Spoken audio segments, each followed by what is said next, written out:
BJP இந்த தரம் சட்டசபை தேர்தலில் ஏதாவது ஒரு கூட்டணி அமைக்கணுங்கிற முடிவு மேலிடத்துல எடுத்துட்டு போய் ஒன்றும் பிரயோஜனம் இல்லை. நம்ம ஒரு தடவை பார்த்துட்டோம், பாராளுமன்ற தேர்தலில் இப்ப தீவிரமா போட்டிட்டோம், ஓட்டு ஏறிச்சு, ஆனா கிடைக்க வேண்டியது கிடைக்கல, சீட் கிடைக்கல. பாருங்க, ஒரு ஒரு கூட்டணிக்கு தான் பிஜேபி மேலிடம் அந்த மாதிரி யோசிக்கிறது. ஆனா இன்னைக்கு தமிழ்நாட்டுல இப்ப இருக்கிற ஒரு சேலஞ்ச் இருக்கு பாருங்க. ஒரு கூட்டணி அமைச்சு கூட்டணியோட இது பண்ணி தேர்தல் போட்டியிடுறதுக்கு அவர் கரெக்ட் சாய்ஸான ஒரு கொஸ்டின் வந்திருக்கு. இப்போ அலையன்ஸ் வரணும்னா பிஜேபி அதிமுகக்குள்ள வரணும். இது நடுவில் நாகேந்திரன் 2 நாள் முன்னாடி என்ன சொன்னாரு, கூட்டணி பெரிய விஷயம் நாங்களே டைரக்டா பேசிக்கலாம் எடப்பாடி. இது மொத்தத்துல என்னன்னா டெல்லி அளவுல இது பேசப்பட்டிருக்கு. ஆனா இந்த நேரத்துல நம்ம ஓட்டு தனியா நின்று we are not going to prove any point. நம்ம தனியா நின்று நம்ம தொண்டர்கள்லாம் கேடருக்குள்ள என்னன்னா கூட்டணி தேவைன்னு வரும். கூட்டணி இல்லாம நமக்கு ஏன்னா இப்ப ஆல்ரெடி பாராளுமன்ற தேர்தல் பின் பார்க்கும் பொழுது கூட்டணி இருந்தா நல்லா இருந்திருக்குமே. குறிப்பிட்ட சொல்ல போனா எடப்பாடிக்கு அண்ணாமலைக்கு இருந்த ஒரு பர்சனல் ஈகோ இஷ்யூஸ்னால அது இல்லாம போயிடுச்சு அப்படின்னு ஒரு ஃபீலிங் இருக்குது. தமிழக பல்ஸ், இது தமிழ்நாட்டின் நாடி துடிப்பு.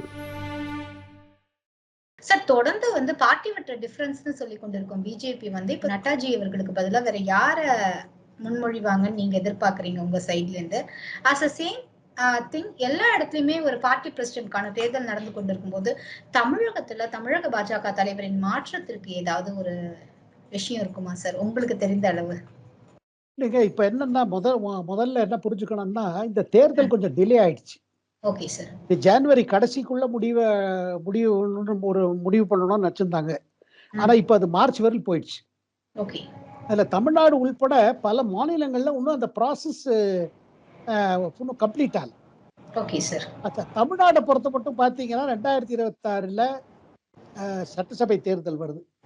இந்த சட்டசபை தேர்தல் வரதுனால இப்ப என்ன ஒரு பெரிய சேலஞ்ச் என்னன்னா, கூட்டணி பத்தி தான் இப்போ ஒரு மெயின் கொஸ்டின் வருது. பிஜேபி இந்த தரம் சட்டசபை தேர்தலில் ஏதாவது ஒரு கூட்டணி அமைக்கணுங்கிற முடிவு மேலிடத்துல எடுத்துருக்கு. போய் ஒன்றும் பிரயோஜனம் இல்லை. நம்ம ஒரு தடவை பார்த்துட்டோம், பாராளுமன்ற தேர்தலில் இப்ப தீவிரமா போட்டிட்டோம், ஓட்டு ஏறிச்சு, ஆனா கிடைக்க வேண்டியது கிடைக்கல, சீட் கிடைக்கல. பாருங்க, ஒரு கூட்டணிக்கு தான் அதாவது பிஜேபி மேலிடம் அந்த மாதிரி யோசிக்கிறது. அப்படி யோசிக்கும் பொழுது அண்ணாமலைக்கு என்ன மாதிரி ரோல் கொடுக்கிறது? அண்ணாமலை ஒரு ஸ்ட்ராங் லீடர், அண்ணாமலை ஒரு strong personality leader, very efficient leader. ஆனா இன்னைக்கு தமிழ்நாட்டுல இப்ப இருக்கிற ஒரு சேலஞ்ச் இருக்கு பாருங்க. ஒரு கூட்டணி அமைச்சு கூட்டணியோட இது பண்ணி தேர்தல் போட்டியிடுறதுக்கு அவர் கரெக்ட் சாய்ஸான ஒரு கொஸ்டின் வந்திருக்கு. அதனால எனக்கு கேள்விப்படுறது என்னன்னா, ஒரு பெரிய மாற்றம் இருக்கலாம் தமிழ்நாடு. அதே நேரத்துல அண்ணாமலைக்கு வேற ஏதாவது ஒரு ரோல் கொடுத்துட்டு தமிழ்நாட்டில் அவர் இருப்பார். அவரு but he may be given some central charge. மத்திய அரசுல அமைச்சராகலாம், இல்ல மத்தியில வேற ஏதாவது இருக்கலாம், இந்த மாதிரி இருக்கக்கூடும் சொல்லப்படுறது. பட் அவருக்கு சொந்த விருப்பம் என்னன்னா கண்டினியூ பண்ணணும்னு. அவருக்கு கண்டினியூ பண்ணணும். ஏன்னா அவர் தமிழ்நாடை விட்டு இப்போ ஏன்னா அவர் பாக்குறாரு தான் நிறைய இன்வெஸ்ட் பண்ணிருக்காரு, டைம் எனர்ஜி எல்லாம். பட் அதே நேரத்துல இப்போ இந்த அலையன்ஸ் இது என்ன பண்றது? ஏன்னா ஒரு பெரிய கூட்டணிக்கு, ஏன்னா இப்ப அவரை கூட்டணிக்கு தயார் சொல்லியிருக்காரு. கூட்டணிக்கு தயாரு, டிஎம்கே ஆட்சியை ஒரு முடிச்சு கட்டணுங்கிறது அவரோட இது அதேதான். பட் அதே நேரத்துல இப்போ அலையன்ஸ் வரணும்னா பிஜேபி அதிமுகக்குள்ள வரணும். இது நடுவில் நாகேந்திரன் 2 நாள் முன்னாடி என்ன சொன்னாரு, கூட்டணி பெரிய விஷயம் நாங்களே டைரக்டா பேசிக்கலாம் எடப்பாடி. நயினார் நாகேந்திரன் சொல்லியிருக்காரு, நம்மளே டைரக்டா பேசி முடிச்சுக்கலான்னு. இது மொத்தத்துல என்னன்னா டெல்லி அளவுல இதை பேசப்பட்டிருக்கு. பட் எனக்கு தோணுது டெல்லி எலெக்ஷன் முடிந்த பிறகு இது மேலதான் ஏன்னா இந்த நேரத்துல ஃபுல் கான்சென்ட்ரேஷன் புது டெல்லி எலெக்ஷன் மேல இருக்குது. அதுக்கப்புறம் ஒரு முடிவு எடுப்பாங்க. அந்த முடிவுல இதுதான் இருக்கும். தமிழ்நாட்டுல இப்ப கூட்டணி பல விஷயம் பேசப்படுறது. ஆக்டர் விஜயோட தமிழ் வெற்றி கட்சி, சீமானோட கட்சி, இதெல்லாம் இருக்கும் பொழுது எப்படி, அதாவது எதிர்கட்சியோட ஓட்ஸ் டிவைட் ஆகக்கூடாது. அந்த நோக்கத்துல பாத்தீங்கன்னா இதை வைத்துக் கொண்டுதான் பிஜேபி தலைமை ஒரு முடிவு எடுக்கும். Okay sir. சார், உங்க யூகத்துப்படியே நான் கொஞ்சம் உங்களை கேட்கிறேன் சார். நீங்க சொன்ன மாதிரியே ஏதோ ஒரு பொறுப்போ இல்ல ஒரு கேபினெட் மினிஸ்டர் அந்த மாதிரியான ஒரு ரேஞ்ச் கொடுத்து டெல்லிக்கு மாற்றப்பட்டாலும் கூட அண்ணாமலை சார் அவர்கள் தொடர்ந்து வந்து பிஜேபிங்கிற அந்த ஒரு கட்சி வந்து தமிழகத்துல இவ்வளவு தூரம் நூக் அண்ட் கார்னர் ரீச் ஆயிருக்கு அப்படின்னா அதற்கு ஒரு மெயின் ரீசன் நீங்க as you said rightly said it's only because of efficient personality leader of Annamalai leadership மட்டும்தான் சார். ஏன்னா வந்து இந்த அளவு எண்மண் எண் மக்கள் யாத்திரையாக இருக்கட்டும், இவர் வந்து ஒவ்வொரு ஊழலையும் பத்திரிகையாளரை வெளிப்படுத்தும் போதுதான் ஆட்சியாளர்கள் அதை மேற்கொண்டு நடவடிக்கை எடுத்ததை முதற்கொண்டு நாம் தமிழ்நாட்டுல பார்க்க முடிந்தது. சோ இந்த ஒரு இவர் வந்து ஒரு பெஞ்ச் மார்க் செட் பண்ணிட்டு போயிட்டாரு. சோ நீங்க இனிமே கூட்டணிக்காக ஒரு தலைவர் அப்படிங்கிற மாதிரியான ஒரு சிநேகமான ஒரு தலைமை வேண்டும் அப்படிங்கிறதுக்காக நீங்க ஒருத்தரை கொண்டு வந்தாலும் கூட இந்த அளவு ஒரு எஃபிஷியன்டா இவ்வளோ ரீச்சா நூக் அண்ட் கார்னர்ஸ்ல, ஏன்னா எலெக்ஷன்ஸ்க்கு இன்னும் 1 இயர் தான் சார் இருக்கு. ஹார்ட்லி 1 இயர் கூட இல்ல, 1 இயர் அண்ட் 2 மந்த்ஸ் அவ்வளவுதான் இருக்கு. அந்த 1 இயர் அண்ட் 2 மந்த்ஸ்ல இந்த தமிழகத்தின் புதிய தலைவர் வந்து மக்கள் மனசுல இடம் பிடிச்சு மக்களோட அந்த ஓட் பெர்சன்டேஜ் நீங்க பாராளுமன்ற தேர்தலில் வாங்கின அட்லீஸ்ட் அந்த ஓட் பெர்சன்டேஜ் எது ரீகெயின் பண்ண முடியுமா சார்? அதாவது பிஜேபியோட அப்ரோச் என்னன்னா, அதாவது சென்ட்ரல் லீடர்ஷிப் பிஜேபி பாத்தீங்கன்னா அவங்க they don't like personality based. Okay, கட்சி இம்பார்ட்டன்ட். ஓகே, கட்சியில பல தலைவர்கள் இருக்கிறார்கள், அதுல அண்ணாமலை ஒரு முக்கியத்துவம், ரொம்ப முக்கியத்துவம் இருக்கு அவருக்கு. ஓகே, அந்த இது பேலன்ஸ் டிஸ்டர்ப் ஆகுது. பட் அதே நேரத்துல சில சமயம் சில டாக்டிக்கல் இதெல்லாம் பண்ண வேண்டியிருக்கு. ஆமா, ஏன்னா தேர்தல்ங்கிறது ஒரு போர் மாதிரி. போர்ல சில சமயம் நீங்க சில டாக்டிக்கல் ரிட்ரீட் பண்ணலாம், இல்ல டாக்டிக்கல் மூவ் பண்ணலாம், ஸ்ட்ராட்டஜிக் இது பண்ணலாம். அந்த மாதிரி வெற்றி தான் நமக்கு எண்ட். ஏன்னா அல்டிமேட்லி என்னன்னா பிஜேபிக்கு சில இடங்களை ஜெயிக்கணும். இந்த தடவை சட்டசபையில நம்ம உள்ள வரணும். கண்டிப்பா அந்த இது இன்னும் அதிகமா இது பண்ணணும், நம்ம அதிக சீட்டை ஜெயிக்கணும், ஒரு ஃபேக்டரா காமிக்கணும். அண்ட் இந்த நேரத்துல நம்ம ஓட்டு தனியா நின்று we are not going to prove any point. நம்ம தனியா நின்று நம்ம தொண்டர்கள்லாம் they will be they are கேடருக்குள்ளே என்னன்னா கூட்டணி தேவைன்னு வருது. கூட்டணி இல்லாம நமக்கு, ஏன்னா இப்ப ஆல்ரெடி பாராளுமன்ற தேர்தல் பின் பார்க்கும் பொழுது கூட்டணி இருந்தா நல்லா இருந்திருக்குமே, கூட்டணி இருந்தா நம்ம அட்லீஸ்ட் ஒரு 10-11 சீட்டாவது ஜெயிச்சிருக்கோம். இல்ல சில பேர் சொல்றாங்க 15 சீட்டு கூட ஜெயிச்சுக்கலாம் அதிமுக. அந்த மாதிரி ஒரு சிச்சுவேஷனை நம்ம பர்சனாலிட்டி ப்ராப்ளம்ஸ்னால, குறிப்பிட்ட சொல்ல போனா எடப்பாடிக்கு அண்ணாமலைக்கு இருந்த ஒரு பர்சனல் லேக் ஆஃப் கெமிஸ்ட்ரி, அதாவது பர்சனல் ஈகோ இஷ்யூஸ்னால அது இல்லாம போயிடுச்சு அப்படின்னு ஒரு ஃபீலிங் இருக்குது. அதனால நான் கேள்விப்படுறது என்னன்னா, பிஜேபியோட தலைவர்கள், அமித்ஷா போல தலைவர்கள் அவர்கள் உள்ள பேசிக் கொள்வது என்ன என்றால், தமிழ்நாடு சட்டசபை தேர்தலை இதுவா வைத்துக்கொண்டு பிஜேபி தமிழ்நாடுக்கு எந்த மாதிரி இது ஒரு தேவை அதுலதான் முடிவு எடுக்கணும். ஓகே சார், நீங்க வந்து ஒரு யங்ஸ்டர்ஸ் நிறைய கவர்ற தேர்தல் இது. அகைன் நீங்க வந்து அண்ணாமலையை மாற்றி வேற ஒருவரை கொண்டு வரும்போது விஜய் வேற களத்துல இருக்காரு. அப்ப யங்ஸ்டர்ஸ் ஓட் வந்து டிவைட் ஆகாதா? பாஜகவை நோக்கி குவிந்த ஓட் ஷேர் வந்து டிவைட் ஆகாதா? இல்லைங்க, அண்ணாமலை எங்கேயும் போறது இல்ல, அண்ணாமலை இருப்பாரு. He will be very much part of Tamil Nadu BJP. He will campaign. எந்த பொறுப்பு கிடைச்சாலும் தமிழ்நாடு அவர் தேர்ந்து பிரிக்க முடியாது. அவர் தமிழ்நாடு விட்டு எங்கேயும் போறது இல்லை. He will be there. Okay. It is only for party management. Okay, fine sir. Sir, he will remain a star campaigner. ஒரு ஸ்டார் கேம்பெயினரா இருப்பாரு, முன்னாடி இருப்பாரு. அந்த மாதிரி, அதாவது அண்ணாமலை மாற்றி வேற ஏதாவது தலைவரை போட்டாங்கன்னா அது only for the purpose of election coordination management. Okay, fine sir. அதனால அவருக்கு என்ன, தமிழ்நாடு நிச்சயமா கட்டாயம் கேம்பெயின் பண்ணுவாரு, கட்டாயம் பண்ணுவாரு. இப்ப முழு இது பண்ணுவாரு எல்லாருக்கும். அதுல இதுவே இருக்காது. ஒன்லி ஒரு matter of tactics. Okay sir. Sir, நம்ம தொடர்ந்து பார்க்கிறோம், அமெரிக்காவில் ட்ரம்ப் அவர்கள் பதவியேற்ற பிறகு மோடி அவர்கள் அந்த குவாட் சம்பந்தமா ஏதாவது ரீதிங்க் பண்ணிருக்காரா சார்? இல்ல, குவாட் வந்து பாருங்க, ட்ரம்ப் முதல் இது பிரசிடென்சில தான் இது ஆரம்பிக்கப்பட்டது. சைனாவை ஒரு விதமா நம்ம ஒரு இது பண்றதுக்காக, சைனாவை கண்டெயின் பண்றதுக்காக தான் இந்த குவாட் வந்தது. ஆஸ்திரேலியா, ஜப்பான், நியூசிலாந்து, யுஎஸ் இவங்கெல்லாம் ஒரு குரூப் மாதிரி பண்ணி ஒரு கண்டெயின் பண்றதுக்கு. இப்ப பாருங்க, இப்போ அவர் ஆட்சி எடுத்த பிறகு, ட்ரம்ப் மீண்டும் பிரசிடென்ட் ஆன பிறகு முதல் மீட்டிங்ல நம்ம இந்தியன் வெளியுறவு மந்திரி ஜெய்சங்கரும் போய் கலந்துட்டார். கலந்து அதுல குவாட் மீட்டிங் ஆயிடுச்சு. அதுல குவாட் திருப்பி தீவிரமா அதுல இதாயிருக்கு. அதாவது குவாடை பொறுத்து மட்டும் ஒன்றும் இது இருக்காது.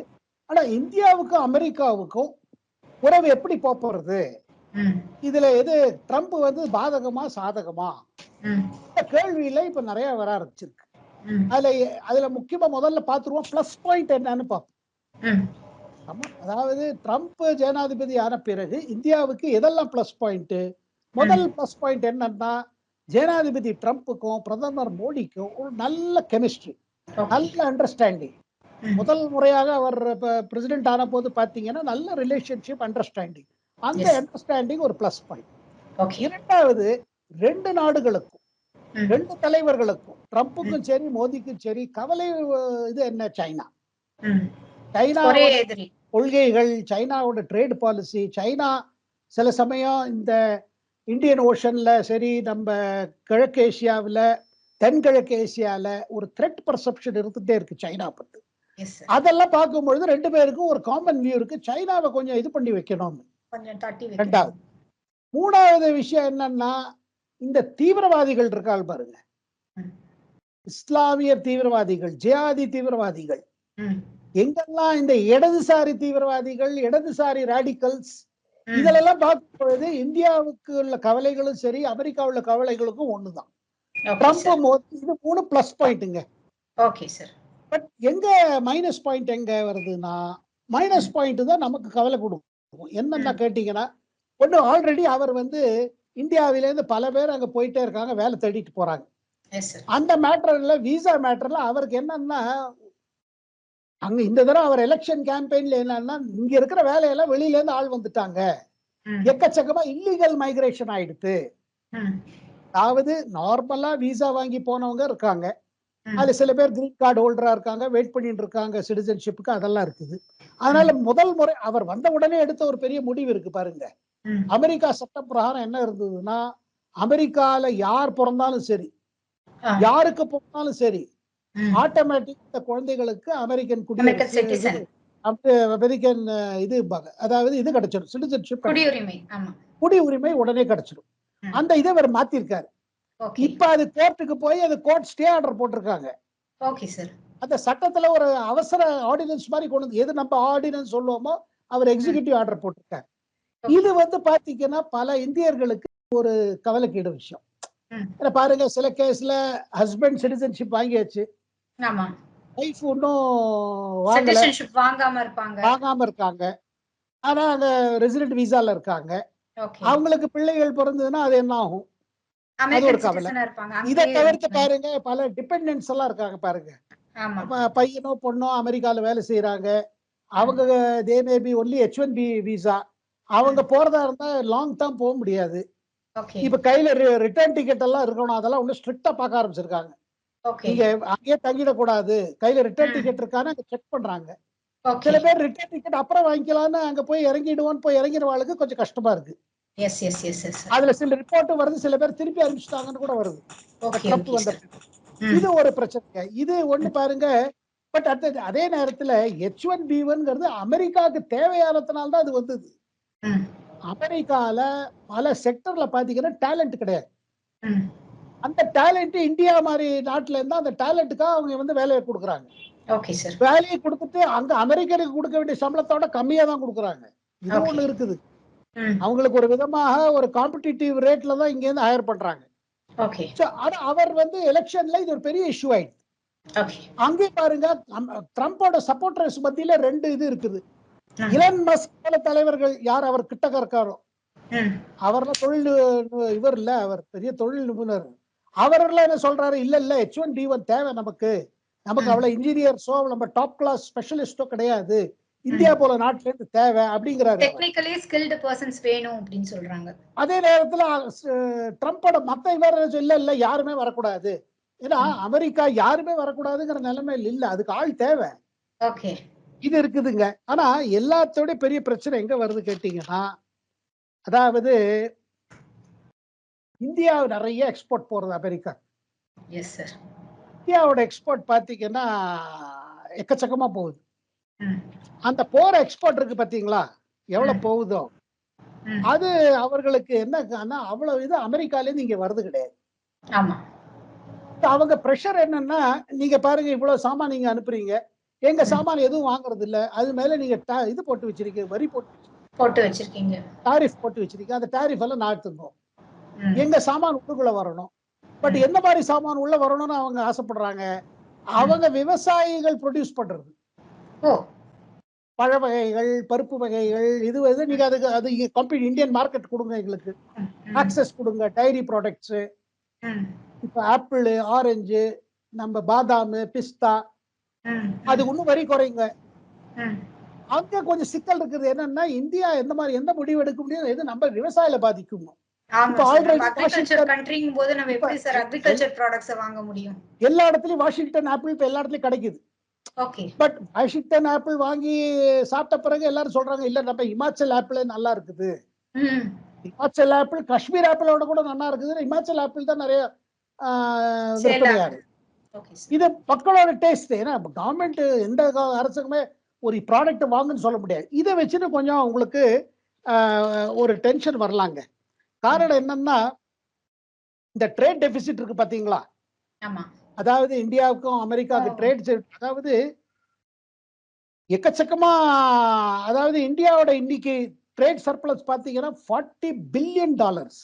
Okay sir. $40 பில்லியன் அது அவங்களுக்கு என்ன சொல்றாங்க, இதை குறைக்கணும். ஆனா இதை விட பெரிய ஃபிகர் சைனா. அமெரிக்காவுக்கு முதல் பிரச்சனை சைனா. ஏன்னா சைனா பாருங்க, அவங்க இப்ப பாருங்க இந்த ட்ரேட் டெபிசிட் என்ன இருக்கும் அமெரிக்கா ஃபேஸ் பண்றதோ, அதாவது என்ன, ஏற்றுமதி இறக்குமதிக்குள்ள கேப். அந்த கேப் அதிகமா இருக்கிற கண்ட்ரி வந்து பாத்தீங்கன்னா சைனா. 25% சைனா ட்ரேட் டெபிசிட் சைனானால காரணம். இந்தியாவோட கான்ட்ரிபியூஷன் 4% தான். ஸ்மால். இப்ப என்ன விஷயம் என்ன கேட்டீங்கன்னா, எந்த மாதிரி வரி போடுவாரு இந்தியன் ப்ராடக்ட்ஸ் மேல? இந்தியால இருந்து போறது என்னன்னா, மருந்து போகுது, நம்ம டெக்ஸ்டைல்ஸ் போறது, நம்ம கோயம்புத்தூர் சைட்ல, திருப்பூர் சைட்ல நிறைய டெக்ஸ்டைல் போகுது. இதெல்லாம் எப்படி பாதிக்கப்படும்? இது மேல ஏதாவது டாரிஃப் போடுவாரா? ஏன்னா நம்மளும் கம்பீட் பண்றோம், பங்களாதேஷ், ஈஜிப்ட், இங்க இதெல்லாம் போறது. காட்டன் டெக்ஸ்டைல்ஸ் போகுது. நம்ம தயாரிப்பாளர்களுக்கு எந்த மாதிரி பாதிக்கும்? வேற ஏதாவது பிரச்சனை இருக்குமா? இது இன்னொரு ஒரு பிரச்சனை. ட்ரேட் மேட்டர்ல அவர் என்ன மாதிரி பாலிசி கொண்டுருவாரு? இதை தவிர்த்து எண்ணெய் பாருங்க, ஆல்ரெடி அமெரிக்கா நிறைய எண்ணெய் உற்பத்தி பண்றது, இன்னும் நிறைய எண்ணெய் உற்பத்தி பண்றது. ட்ரம்ப் பிரஷர் பண்றாரு, நீங்க எங்க எண்ணெயும் வாங்குங்க. நம்ம ரஷ்யாட்ட இருந்து வாங்குறோம், சவுதி அரேபியாட்ட இருந்து வாங்குறோம், யுஏஇட்ட இருந்து வாங்குறோம், கத்தாரு, ஈரான். அவர் பிரஷர் போடுவாரு, இன்னும் எங்களோட தான் அதிகமா வாங்குங்க. ஆல்ரெடி கொஞ்சம் அமெரிக்கன் இது வாங்குறோம் அவர் முதல்ல வந்ததுல இருந்து. சோ இதெல்லாம் பார்க்கும் பொழுது இந்த மாதிரி சில இஷ்யூகள் இருக்கும். பிளஸ் அவரோட வேர்ல்டு பாலிசி என்ன, இதை வச்சுதான் யோசிக்கிறோம், அது பாதகமா சாதகமா. ஏன்னா ட்ரம்போட இது என்னன்னா, அமெரிக்காவை திருப்பி மீண்டும் பிரமாதமாக்கணும். மோடியோட இந்தியாவை பிரமாதமாக்கணும். அதே நேரத்துல இந்தியா வந்து தன்காலே நிக்கணும். இதெல்லாம் பார்த்தீங்கன்னா சில இடத்துல கிளாஷ் ஆஃப் இன்ட்ரெஸ்ட் வரலாம். இது எப்படி சமாளிக்க போறோம்? பட் அதே நேரத்துல ட்ரம்ப் சரி, ட்ரம்ப்புக்கு முதல்ல கவலை வந்து இதுதான், சைனா தான், இந்தியா இல்ல. இதெல்லாம் தான் பாத்தீங்கன்னா இந்தியா அமெரிக்கா உறவு எப்படி இருக்கும், அதுக்கு ஒரு கண்ணோட்டம். சார் ரொம்ப நன்றி சார். இத்துணை நேரமும் அழகாகவும் தெளிவாகவும் வந்து நிறைய வாக்குறுதிகளை கொடுத்திருந்தாலும் கூட கடந்த 3 வருடத்தில் கொடுத்த வாக்குறுதியை நிறைவேற்றாத காரணத்தினாலும் ஊழலை எதிர்ப்பேன்னு சொல்லி ஆரம்பிச்ச கட்சி இன்னும் ஊழலுக்கு முன்னோடியா மக்கள் பாக்குறாங்க அப்படிங்கிற காரணத்தினாலும் பாஜகவுக்கு ஒரு ஸ்லைட் எட்ஜ் இருக்கு அப்படிங்கறத நீங்க சொல்லியிருக்கீங்க. தொடர்ந்து பார்க்கிறோம், ட்ரம்பினுடைய உலக பாலிசி என்ன, அதை பொருட்டு இந்தியாவும் தன்னை முன்னிலைப்படுத்த, ட்ரம்பும் தன் அமெரிக்காவை முன்னிலைப்படுத்த எந்த மாதிரியான ட்ரேட்ல நம்ம வந்து எந்த மாதிரியான ஒரு ஆக்ஷன்ஸை இரு நாடுகளும் எடுக்க போகிறது அப்படிங்கிறதும், தொடர்ந்து தமிழக பாஜக தலைவர் அண்ணாமலை அவர் வந்து மாற்றம் இருக்குமா இருக்காதா, டெல்லி தலைமை வந்து என்ன நினைக்கிறாங்க, எல்லாமே இந்த எலெக்ஷன்ஸ் முடிவுக்கு பிற்பாடு நம்ம ரொம்ப கிளியர் கட்டா தெரிஞ்சுப்போம் அப்படிங்கிறதையும், தொடர்ந்து 2026 கூட்டணியை நோக்கி செல்லும் என்பதையும் நீங்க சொல்லியிருக்கீங்க. இனிவரும் காலங்கள்ல தொடர்ந்து இது பற்றி பேசலாம் சார். நன்றி, வணக்கம் சார். வணக்கம்.